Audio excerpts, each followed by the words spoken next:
Assalamualaikum warahmatullahi wabarakatuh.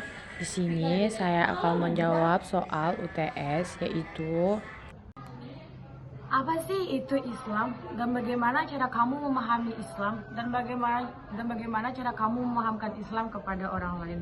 Menurut saya, Islam adalah agama yang didasarkan pada ajaran-ajaran yang terkandung dalam Al-Qur'an atau kitab suci umat Islam, serta hadis-hadis atau perkataan dan tindakan Nabi Muhammad. Islam mengajarkan tentang keimanan kepada Allah, ketaatan kepadanya, serta nilai-nilai moral, etika yang baik. Dan cara saya memahami Islam itu dimana saya sudah merasakan gitu kenikmatan-kenikmatan yang ada di dalam agama Islam, dimana semua ajarannya itu yang disebarkan oleh Nabi Muhammad itu baik dan tidak berdampak buruk bagi penganut-penganutnya. Dan cara saya memahamkan Islam kepada orang lain dengan cara menjelaskan lebih dalam kepada orang lain itu bahwa Islam itu begini. Agar seorang itu percaya, saya akan memberi tindakan yang baik atau contoh-contoh yang baik sesuai dengan ajaran Nabi Muhammad. Dan jika itu kurang, saya akan memberikan sebuah contoh yang contohnya itu dari misalkan udah ada contoh dari Al-Quran, dari argumen-argumen lain gitu. soal berikutnya. Sebagai seorang muslim, sudah seharusnya meyakini bahwa Islamlah agama yang paling benar. Bagaimanakah kalian membuktikan kalau Islamlah agama yang paling benar? Kenapa saya sangat yakin dan percaya bahwa Islam itu benar-benar ada? Selain dari dalil-dalil atau contoh-contoh yang diberikan oleh seperti kejadian-kejadian sebelumnya yang dirasakan oleh Nabi Muhammad atau sebelum-sebelumnya, atau dalil-dalil dan beberapa argumen lain. Saya sendiri sebagai penganut agama Islam, saya sangat merasakan bahwa dengan agama Islam ini mengajarkan kita itu hal yang lebih baik dan kenikmatan yang sangat baik gitu. Dan intinya itu kita itu kalau sedikit bersyukur itu kenikmatannya lebih indah gitu. Intinya kenapa saya percaya Islam itu benar-benar ada dan agama yang paling baik gitu. Sekian cara saya membuktikannya, yaitu contoh kecilnya itu di mana nih kenikmatannya gitu. Jika kita berbuat baik kepada orang lain, balasannya itu sangatlah melebihi dari kebaikan kita, walaupun kecil gitu, baik balasannya itu besar gitu. Soal selanjutnya yaitu Kenapa saya percaya bahwa Tuhan atau Allah itu ada? Di mana dalil yang menjelaskan tentang Allah itu ada, sebagian mana dalil yang menjelaskan yaitu ayat kursi. Ayat ini menjelaskan tentang keesaan Allah atau kekuasaannya yang meliputi segala sesuatu serta pengetahuannya yang sempurna. Dan salah satu adalah surat Al-Ikhlas. Surah ini menjelaskan tentang keesaan Allah, bahwa tidak ada sesuatu atau serupa dengannya. Dan yang ketiga itu hadis Rasulullah SAW, dalam hadis-hadis yang diriwayatkan oleh Nabi Muhammad SAW, beliau menjelaskan tentang keberadaan Allah dan keesaannya. Selain dalil-dalil yang menjelaskan tentang Allah itu ada juga beberapa argumen yang menjelaskan. Salah satu contohnya itu argumen kosmologis, di mana argumen ini berpendapat bahwa segala sesuatu di alam semesta memiliki penyebab dan pada akhirnya harus ada sebuah penyebab pertama yang tidak memiliki penyebab lainnya, yaitu Tuhan. Dan di sini juga di mana seperti kita lihat bahwa Allah itu tidak beranak dan tidak diperanakkan gitu. Dan salah satu argumen lagi yaitu argumen moral, di mana argumen ini fokus pada keberadaan nilai-nilai tujuan moral dalam kehidupan manusia.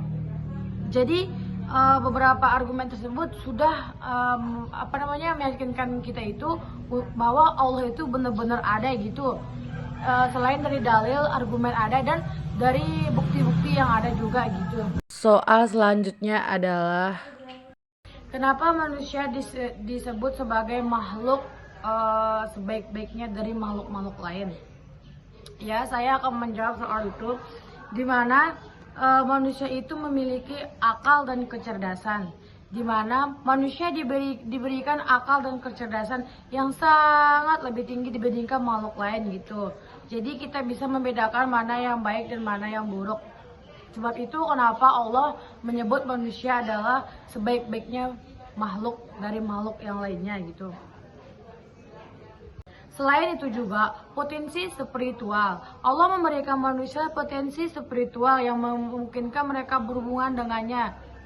Manusia memiliki kemampuan untuk berdoa dan mencari kebenaran. Potensi spiritual ini mungkin manusia mencapai suatu kedamaian dan kebahagiaan sejati gitu. Dan selain itu juga manusia diberi suatu khalifah atau menjadi pemimpin. Soal selanjutnya yaitu soal nomor 5. Sebagai mahasiswa, saya sebagai penganut agama Islam, bagaimana sih cara saya berkontribusi atau mencerminkan bahwa saya itu adalah seorang Islam atau etika saya itu seperti sebagai mahasiswa. Cara saya yaitu dengan cara saling menghormati, saling salam toleransi, dan saling menghargai. Dan saya akan mencerminkan atau memberi contoh-contoh yang baik tentang perilaku Islam. Dan saya akan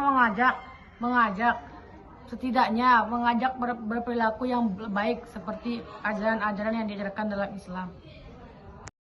Soal nomor 6 yaitu apa sih perbedaan ibadah mahdah dan ghairu mahdah?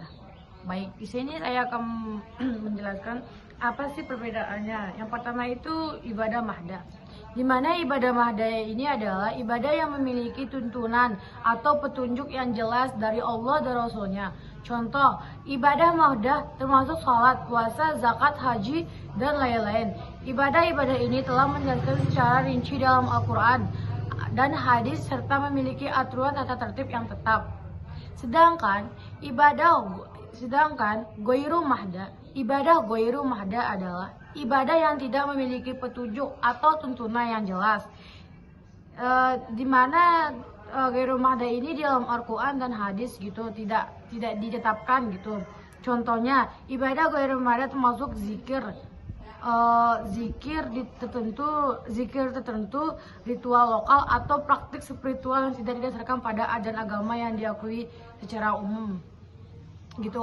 Tujuan dari ibadah ghairu mahdah dapat bervariasi tergantung pada praktik yang dilakukan. Namun, penting untuk dicatat bahwa dalam Islam ibadah harus didasari pada ajaran yang jelas atau yang didasari di dalam Al-Quran gitu. Itulah yang menjadi pembeda antara ghairu mahdah dan mahdah, di mana kalau mahdah ini dia punya ketetapan sendiri atau aturan tersendiri, sedangkan ghairu mahdah ini dia itu memiliki aturan bukan tidak tetap tapi yang bisa dibilang yang ditambah-tambah gitu atau tidak sesuai dengan ajaran agama. soal terakhir yaitu membaca 3 doa. Doa-doa setelah sholat, saya akan bacakan doa-doa setelah sholat, yaitu Doa pertama yaitu Bismillahirrahmanirrahim.